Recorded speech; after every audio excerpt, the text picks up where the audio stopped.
ನಮಸ್ಕಾರ, ಕನ್ನಡ ಒನ್ಗೆ ಸ್ವಾಗತ. ನಾನು ನಿಮ್ಮ ಭಾಗ್ಯನಾರಾಯಣ ಬೊಗ್ಗವರಪು. ಅಮೇರಿಕ ಇತ್ತೀಚಿನ ದಿನಗಳಲ್ಲಿ, ಅದರಲ್ಲೂ ವಿಶೇಷವಾಗಿ ಟ್ರಂಪ್ 2ನೇ ಬಾರಿಗೆ ಅಧ್ಯಕ್ಷರಾಗಿ ಅಧಿಕಾರ ವಹಿಸಿಕೊಂಡ ನಂತರ ಭಾರತವನ್ನು ನಿರಂತರವಾಗಿ ಕೆಣಕುವಂತಹ, ಅವಮಾನಿಸುವ ಕೆಲಸವನ್ನು ಮಾಡಿಕೊಂಡೇ ಬರ್ತಾ ಇದೆ. ಮೋದಿಯನ್ನೇ ಪಕ್ಕದಲ್ಲಿ ಕೂರಿಸ್ಕೊಂಡು ಮೋದಿ ಏನು ಪ್ರತ್ಯುತ್ತರ ಕೊಡೋದಿಲ್ಲ, ಅದಕ್ಕೆ ಏನು ಸರಿಯಾಗಿ ಪ್ರತಿಕ್ರಿಯೆ ಕೊಡಲ್ಲ ಅನ್ನುವ ಧೈರ್ಯದಲ್ಲಿ ಟ್ರಂಪ್ ಭಾರತವನ್ನೇ ಟೀಕಿಸೋದು. ಈ ಕಡೆ ಭಾರತೀಯರನ್ನು ಅಕ್ರಮ ವಲಸಿಗರು ಅನ್ನುವ ಹೆಸರಿನಲ್ಲಿ ಪ್ರಾಣಿಗಳಿಗಿಂತ ಕಡೆಯಾಗಿ ಕೈಕಾಲು ಕಟ್ಟಿ ಮಿಲಿಟರಿ ಪ್ಲೇನಲ್ಲಿ ಹಾಕಿ ಬಂದು ಭಾರತದಲ್ಲಿ ಎಸೆಯೋದು. ಇನ್ನೊಂದಷ್ಟು ಸ್ಟೂಡೆಂಟ್ಗಳನ್ನು, ವೀಸಾ ಇರುವ ಸ್ಟೂಡೆಂಟನ್ನು ಏರ್ಪೋರ್ಟಲ್ಲಿ ಹಿಂಸಿಸಿ ಅವರನ್ನು ಡಿಪೋರ್ಟ್ ಮಾಡಿಬಿಡೋದು, ಗಡೀಪಾರು ಮಾಡೋದು.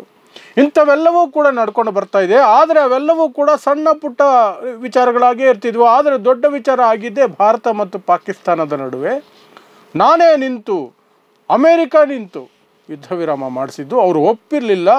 ಟ್ರೇಡ್ ಭಯ ತೋರಿಸಿ, ಬಿಸ್ನೆಸ್ ಭಯ ತೋರಿಸಿ ನಾನು ಒಪ್ಪಿಸಿದೆ. ನನಗದಕ್ಕೆ ನೋಬೆಲ್ ಪ್ರಶಸ್ತಿ ಬರಬೇಕು. ಯಾಕಂದರೆ ಅವೆರಡೂ ಸಹ ಪರಮಾಣು ಇರುವಂತಹ ದೇಶಗಳು, ಪರಮಾಣು ಬಾಂಬ್ ಇರೋ ದೇಶಗಳು. ಅವು ಯುದ್ಧಕ್ಕೆ ಹೋಗಿದರೆ ದೊಡ್ಡ ನಷ್ಟ ಆಗ್ತಿತ್ತು. ಅದನ್ನು ತಪ್ಪಿಸಿದ್ದೀನಿ, ನಾನೇ ತಪ್ಪಿಸಿದ್ದು ಅಂತ ಟ್ರಂಪ್ 15-16 ಬಾರಿ ಇಲ್ಲಿವರೆಗೆ ಹೇಳಿದ್ದಾಯಿತು. ಅದು ಸಹ ಭಾರತಕ್ಕೆ ಒಂದು ರೀತಿಯಾಗಿ ಅವಮಾನನೇ. ಯಾಕೆಂದರೆ ಭಾರತ ಯಾಕೆ ಯಾರೋ ಹೇಳಿದ್ರೆ ಯುದ್ಧ ವಿರಾಮ ಮಾಡ್ಕೋಬೇಕು? ಮೋದಿಯವರು ಮೊನ್ನೆ ಏನೋ ಫೋನ್ ಮಾಡಿ 35 ನಿಮಿಷ ಮಾತಾಡಿ ಅದು ಹಾಗಲ್ಲ ಹೀಗೆ ಅಂತ ಟ್ರಂಪ್ಗೆ ಹೇಳಿದ್ರು ಅಂತ ಮೋದಿ ಟೀಮ್ ಹೇಳ್ಕೊಂಡಿದೆ. ಅದಾದ ಕೆಲವೇ ಗಂಟೆಗಳಲ್ಲಿ ಟ್ರಂಪ್ ಮಾತಾಡಿ ನಾನೇ ಮಾಡಿಸಿದ್ದು ಅಂತ ಮತ್ತೆ ಹೇಳಿದ್ರು. ಜೊತೆಗೆ ಐ ಲವ್ ಪಾಕಿಸ್ತಾನ್ ಅಂತ ಹೇಳಿದ್ರು. ಪಾಕಿಸ್ತಾನ್ನ ಆರ್ಮಿ ಚೀಫ್ ಅಸೀಮ್ ಮುನಿಯವ್ರನ್ನ ಕೂರಿಸ್ಕೊಂಡು ಲಂಚ್ ಮಾಡಿದ್ರು. ಅಷ್ಟೆಲ್ಲ ಇದೆ. ಆದರೆ ಅದಕ್ಕೆ ಈಗ ಇನ್ನೊಂದು ಹೊಸದು ಸೇರಿಕೊಂಡಿದೆ.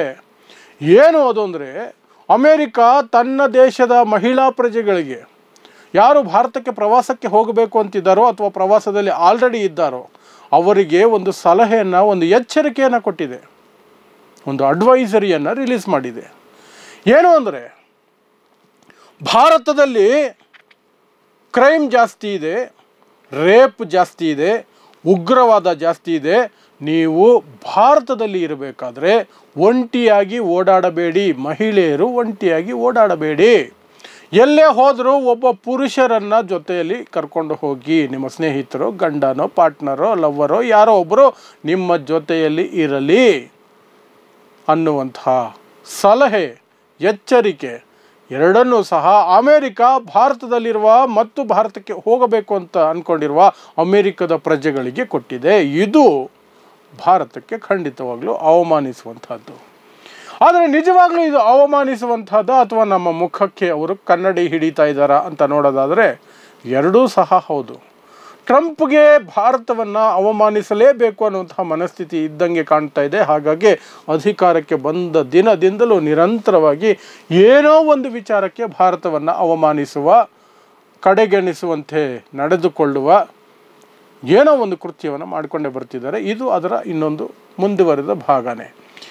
ಸೊ ಅವಮಾನಿಸೋದಕ್ಕೆ ಅಂತ ಮಾಡಿದ್ದಾರೆ ಅನ್ನೋದಾದರೆ, ಇನ್ನೊಂದು ಕಡೆ ಕನ್ನಡಿ ಹಿಡಿದಂಗೂ ಆಗತ್ತೆ. ಯಾಕೆ ಅಂದರೆ ಭಾರತದಲ್ಲಿ ಇತ್ತೀಚಿನ ವರ್ಷಗಳಲ್ಲಿ ಭಾರತ ಸರ್ಕಾರವೇ ರಿಲೀಸ್ ಮಾಡಿರುವಂತಹ ಕ್ರೈಮ್ ರಿಪೋರ್ಟ್ಸ್ ಬ್ಯೂರೋ ಏನಿದೆ ಅದೇ ಹೇಳುವಂತೆ ಮಹಿಳೆಯರ ಮೇಲೆ ದೌರ್ಜನ್ಯಗಳು ಏರಿಕೆಯಲ್ಲೇ ಇದ್ದಾವೆ. ಏರಿಕೆಯಲ್ಲಿದೆ. ರೇಪ್ ರೇಟ್ ಏರಿಕೆಯಲ್ಲಿದೆ, ದೌರ್ಜನ್ಯಗಳು ಏರಿಕೆಯಲ್ಲಿದೆ, ಹಲ್ಲೆಗಳು ಏರಿಕೆಯಲ್ಲಿದೆ, ಕೊಲೆಗಳು ಏರಿಕೆಯಲ್ಲಿದೆ, ಎಲ್ಲವೂ ಸಹ ಏರಿಕೆ ಇದೆ. ಪ್ರವಾಸಿಗರ ಮೇಲೇ ಅತ್ಯಾಚಾರ, ಕೊಲೆಗಳು ನಡೀತಾ ಇದ್ದಾವೆ. ಇನ್ನೊಂದು ಕಡೆ ಕೆಲವು ವೆಸ್ಟ್ ಬೆಂಗಾಲಲ್ಲಿ ನಡೆದಂತಹ ಆರ್ ಜಿ ಕರ್ ಆಸ್ಪತ್ರೆ, ಅಲ್ಲಿ ನರ್ಸ್ ಮೇಲೆ ನಡೆದಂತಹ ಅತ್ಯಾಚಾರ ಮತ್ತು ಕೊಲೆ, ಇತ್ತೀಚೆಗೆ ನಡೀತಾ ಇರುವಂತಹ ಗಂಡ ಹೆಂಡತಿ ಅಕ್ರಮ ಸಂಬಂಧಪಟ್ಟಂತಹ ನಿರಂತರವಾದ ಕೊಲೆಗಳು, ಪ್ರವಾಸಿಗರ ಮೇಲೆ ನಾನು ಹೇಳ್ದಂಗೆ ಗೋವಾದಲ್ಲಾಯಿತು, ಕರ್ನಾಟಕದಲ್ಲೂ ಆಯಿತು, ಕೆಲವು ರಾಜ್ಯಗಳಲ್ಲಿ, ಸುಮಾರು ರಾಜ್ಯಗಳಲ್ಲಿ ಪ್ರವಾಸಿಗರ ಮೇಲೆ ಅತ್ಯಾಚಾರ, ಕೊಲೆ ಇದೆಲ್ಲ ನಡೀತಾ ಇದೆ. ಸೊ ಇದು ಕನ್ನಡಿ ಹಿಡ್ದಂಗೆ ಆಗಲ್ವಾ? ಹಾಗೆ ನೋಡಿದ್ರೆ ಭಾರತದಲ್ಲಿ ಪ್ರತಿ 1,00,000 ಮಹಿಳೆಯರಲ್ಲಿ 66 ಮಹಿಳೆಯರು ದೂರು ಕೊಡ್ತಿದ್ದಾರೆ. ಯಾವುದೋ ಒಂದು ರೀತಿಯಲ್ಲಿ ನಮ್ಮ ಮೇಲೆ ಮಹಿಳೆಯರು ಅನ್ನೋ ಕಾರಣಕ್ಕೆ ಶೋಷಣೆ, ದಬ್ಬಾಳಿಕೆ, ಹಿಂಸೆ, ಹಲ್ಲೆ ಏನೋ ಒಂದು ಆಗುತ್ತೆ ನಮ್ಮ ಮೇಲೆ. 1,00,000ಕ್ಕೆ 66 ಅನ್ನೋದು ದೊಡ್ಡ ಸಂಖ್ಯೆ. ಅದು ದೊಡ್ಡ ಸಂಖ್ಯೆ. ಇನ್ನು 2018ರಲ್ಲಿ ಅದು 58% ಇತ್ತು, ಈಗ 66%ಗೆ ಹೋಗಿದೆ. 58% ಇತ್ತು. ಇದು 2022ರ ಅಂಕಿಅಂಶಗಳ ಪ್ರಕಾರ 66 ಜನ ಪರ್ಸೆಂಟ್ ಅಲ್ಲ, 66 ಜನ 1 ಲಕ್ಷದಲ್ಲಿ ದೌರ್ಜನ್ಯಕ್ಕೆ ಒಳಗಾಗ್ತಿದ್ದಾರೆ ಮಹಿಳೆಯರು. ಅದು 2018ರಲ್ಲಿ 58 ಜನ ಇದ್ದರು, 6 ಜನ ಜಾಸ್ತಿ ಆಗಿದ್ದಾರೆ ಈಗ. ಸೊ ಏರಿಕೆಯಲ್ಲೇ ಇದೆ. ಅಮೇರಿಕದ ಎಚ್ಚರಿಕೆಯನ್ನು ನಾವು ಅವರ ಕುತಂತ್ರ ಬುದ್ಧಿಯನ್ನು ಬಿಟ್ಟು ನೋಡಿದ್ರೆ ಒಂದು ರೀತಿ ಕನ್ನಡಿ ಹಿಡಿದಂಗೆ ಆಗುತ್ತೆ ನಮ್ಮ ಸರ್ಕಾರಕ್ಕೆ. ಆಮೇಲೆ ಪ್ರತಿದಿನ ಭಾರತದಲ್ಲಿ ಅಧಿಕೃತವಾಗಿ 86 ರೇಪ್ ಕೇಸುಗಳು ದಾಖಲಾಗ್ತವೆ.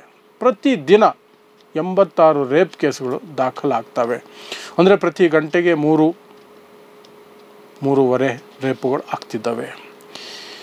ಸೊ ಇದು ಒಂದಷ್ಟು ಅಂಕಿಅಂಶಗಳಷ್ಟೇ. ಹಾಗಾದರೆ ಇದಕ್ಕೆ ಹೊಣೆ ಯಾರು? BJP ಸರ್ಕಾರ ಇರೋದರಿಂದ, ಮೋದಿ ಸರ್ಕಾರ ಇರೋದರಿಂದ ಹೊಣೆ ಅನ್ನುವಂತಹ ಪ್ರಶ್ನೆಯನ್ನು ಯಾರು ಕೇಳೋ ಹಾಗೇ ಇಲ್ಲ ಈ ದೇಶದಲ್ಲಿ.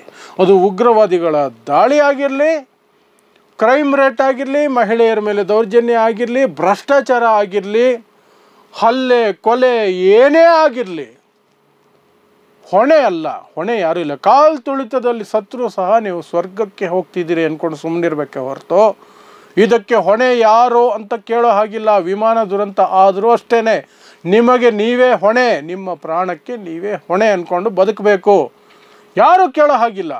ಮಾಧ್ಯಮಗಳು ಕೇಳಲ್ಲ. ಯಾಕೆಂದರೆ ಶರಣಾಗಿರುವ ಮಾಧ್ಯಮಗಳು, ಗೋಧಿ ಮಾಧ್ಯಮಗಳು, BJPಗೆ, ನರೇಂದ್ರ ಮೋದಿಗೆ ಅಡ್ಡ ಬಿದ್ದಿರುವಂಥ ಮಾಧ್ಯಮಗಳು, ಅವು ಪ್ರಶ್ನೆ ಮಾಡಲ್ಲ.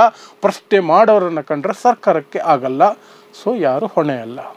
ಆದರೆ ಪ್ರಜಾಪ್ರಭುತ್ವ ವ್ಯವಸ್ಥೆಯಲ್ಲಿ ಧೈರ್ಯವಾಗಿ ಕೇಳಬೇಕು ಅಂದರೆ ಈ ಸನ್ನಿವೇಶಕ್ಕೆ ನೇರವಾಗಿ ಭಾರತ ಸರ್ಕಾರವೇ ಹೊಣೆಯಾಗತ್ತೆ. ರಾಜ್ಯ ಸರ್ಕಾರಗಳು ಹೊಣೆಯಾಗ್ತವೆ, ಎರಡೂ ಹೊಣೆಯಾಗ್ತವೆ. ರಾಜ್ಯ ಸರ್ಕಾರಗಳು BJPಯೇತರ ಆಗಿದ್ದರೆ ಮಾಧ್ಯಮಗಳು ಪ್ರಶ್ನೆ ಮಾಡ್ತವೆ.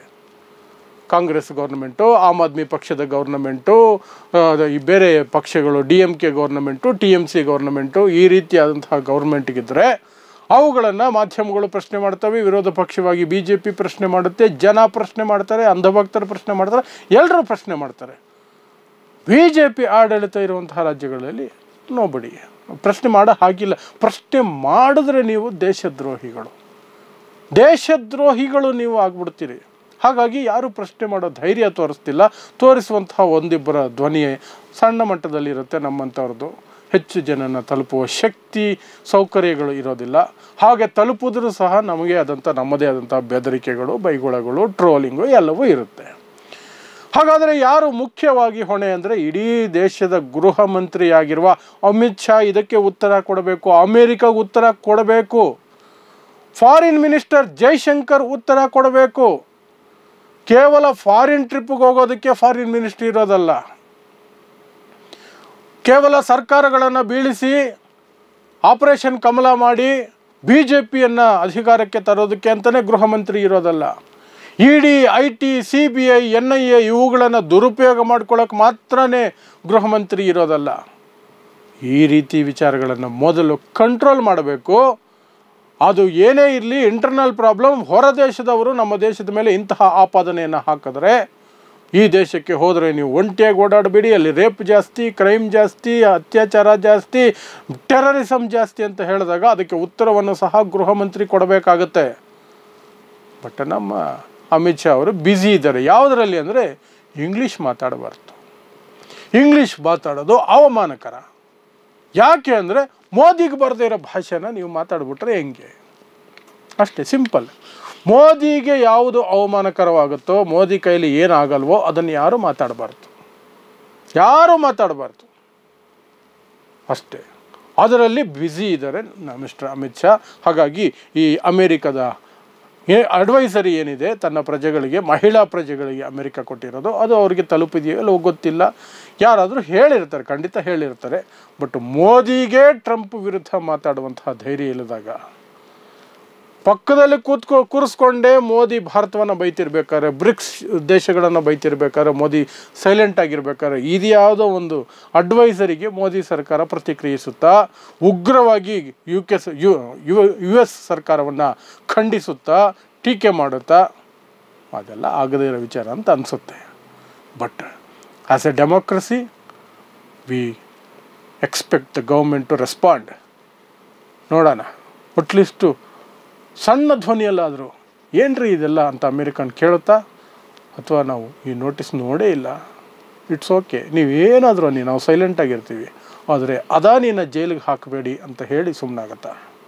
ನೋಡೋಣ ಅಷ್ಟೇ. ನೋಡ್ತಾ ಇರಿ ಸಮಾಜಕ್ಕಾಗಿ ಕನ್ನಡ 1 ನ್ಯೂಸ್. ನಮಸ್ಕಾರ.